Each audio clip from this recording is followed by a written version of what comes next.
My parents came to England, both from Jamaica in the early 60s, very early 60s, late 50s, early 60s.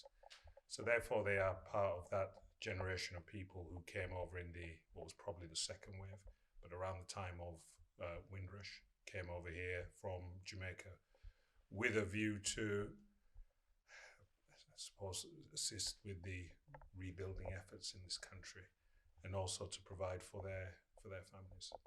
I think the reality is there were very few parents or very few people in that generation who had a long-term plan in terms of staying.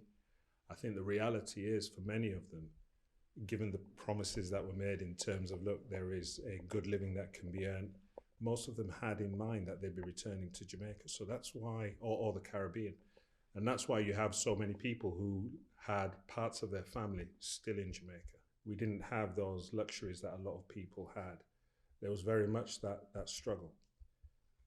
From a purely social sense, that's before you get to the racial aspect of it. Because it's not too long before you do begin to recognize that there are differences in terms of how you are able to live your life being from an ethnic minority, being from the Caribbean in a white society. And I think there's a moral obligation then to return and repay. Not just, certainly so far as black children and children from ethnic minorities, not just to the extent of saying, well, I'm going to open a door. In a sense, opening a door is the easy part. You don't open a door, let somebody into a room without turning the lights on.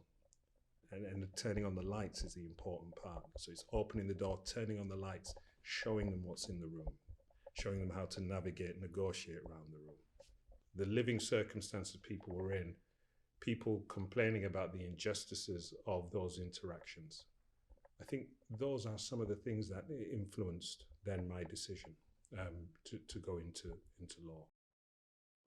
When I look at my early influences, and as I said, there weren't people who were lawyers around me at that stage, weren't barristers, weren't many doctors. But I always sensed I had encouragement from within my own community. So there were people who, were able to say, listen, you have the ability to progress.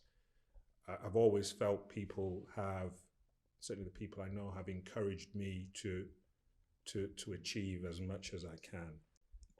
People just should not look at themselves now without some regard to where they've come from. That should shape where you're going to. The two things go together.